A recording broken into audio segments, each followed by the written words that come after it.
E aí galera, tudo bem? Bora resolver uns exercícios de dilatação?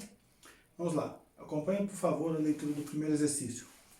Um pequeno tanque completamente preenchido com 20 litros de gasolina a 0 graus Fahrenheit é logo a seguir transferido para uma garagem mantida a temperatura de 70 graus Fahrenheit, sendo gama igual a 0,0012 graus Celsius a menos 1.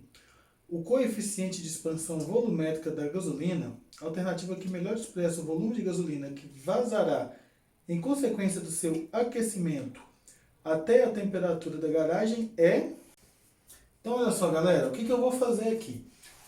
Eu sei que a variação de temperatura aqui foi de 70 graus Fahrenheit, mas aqui, ó, tá em graus Celsius a menos 1. Então, o que eu vou precisar fazer? Passar essa variação de temperatura para graus Celsius. Como eu faço isso? Variação de temperatura na escala Celsius sobre 5 é da Fahrenheit sobre 9.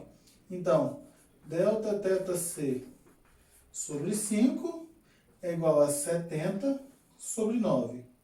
Passando esse 5 multiplicando, fazendo a divisão aqui, isso aqui vai dar aproximadamente 39 graus Celsius. Dá 38,8888. Como ele me falou a alternativa que melhor representa, eu posso fazer essa aproximação. Bom, a variação do volume, então, será 20 litros, o gama 0,0012 e a variação de temperatura 39. Delta V vai ser 20, eu vou colocar esse número aqui, ó, como sendo 12 vezes 10 a menos 4 vezes 39, certo? 20 vezes 12 vezes 39 dá 9.360 vezes 10 a menos 4, 0,936 litros. Aproximadamente 0,94, que é a resposta aí. Segundo exercício, galera. O gráfico abaixo nos permite acompanhar o comprimento de uma haste metálica em função de sua temperatura. O coeficiente de dilatação linear do material que constitui essa haste vale... O que acontece aqui?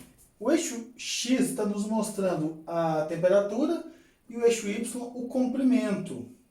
Se eu olhar, a temperatura vai de 20 para 120. Se eu olhar o comprimento, vai de 4,00 até 4,02. Então, se eu quiser saber quanto vale a variação no comprimento, é 0,02 metros. O comprimento inicial, 4 metros. A variação da temperatura, 100 graus Celsius. E eu quero saber qual é o coeficiente de dilatação linear, alfa. Certo? A formulinha da dilatação, delta L, L0, alfa, delta θ. Tudo bem? Só substituição direta dos valores, olha só. 0,02 eu vou colocar 2 vezes 10 a menos 2, em notação científica. 4 alfa e 100, 10 ao quadrado. Esse 4 vezes 10 ao quadrado eu vou passar dividindo, vai ficar o seguinte. 2 vezes 10 a menos 2, 4 vezes 10 ao quadrado, é o alfa. 2 dividido por 4 é 0,5. 10 a menos 2 dividido por 10 ao quadrado, quando eu vou fazer divisão de potências com a mesma base, eu conservo a base e subtraio os expoentes. Menos 2 dá menos 4. 0,5 vezes 10 a menos 4 graus Celsius a menos 1, ou 5 vezes 10 a menos 5 graus Celsius a menos 1. Vamos para mais um. Um cilindro de metal possui, a 20 graus Celsius, volume de 600 centímetros cúbicos. Aquecido até 120 graus Celsius, ele sofre uma dilatação equivalente a 0,03% do seu volume inicial. Nessas condições, o coeficiente de dilatação linear do metal em graus Celsius a menos 1 vale...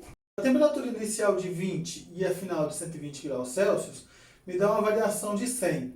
A variação do volume foi 0,03% de V0, certo? E ele me pediu alfa. Como eu estou falando de dilatação volumétrica, ΔV é V0 vezes gama vezes ΔT. A variação de volume foi isso aqui, ó, 0,03% de V0. 0,03% de V0, que é 600. Certo? 600 vezes o gama vezes 100. Tudo bem? Eu tenho 600 dos dois lados aqui, ó. Vou escrever isso aqui em notação científica. 3 vezes 10 a menos 2 sobre 10 ao quadrado é igual a 10 ao quadrado vezes o gama. Tudo bem? Eu vou passar esse 10 ao quadrado para cá dividindo. Vai ficar 3 vezes 10 a menos 2 sobre 10 ao quadrado vezes 10 ao quadrado é igual a gama. Quanto vai dar esse gama, hein? Eu tenho 2 a menos 2, 10 ao quadrado e 10 ao quadrado. 10 ao quadrado com 10 ao quadrado dá um 10 à quarta aqui embaixo. Divisão de expoentes, divisão de potências com a mesma base, igual a gente fez o outro. Conservo a base e faço o expoente de cima menos o de baixo. Menos 2 menos 4, menos 6 graus Celsius a menos 1. Só que o exercício me pediu alfa. Vimos que gama é 3 vezes alfa. Ou seja, se eu tenho gama e quero saber o alfa, é só eu pegar esse valor e dividir por 3. 1 vezes 10 a menos 6 graus Celsius a menos 1.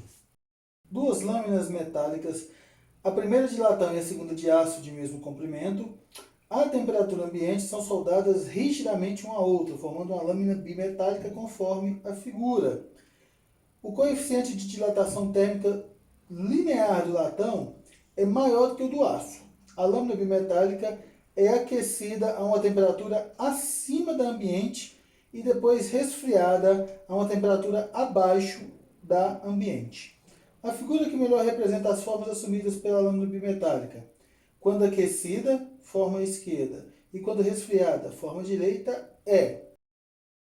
Eu desenhei aqui um setor circular, e eu quero saber o comprimento de cada um desses, por exemplo, se fosse duas pistas, pista A e pista B. Qual que seria o comprimento?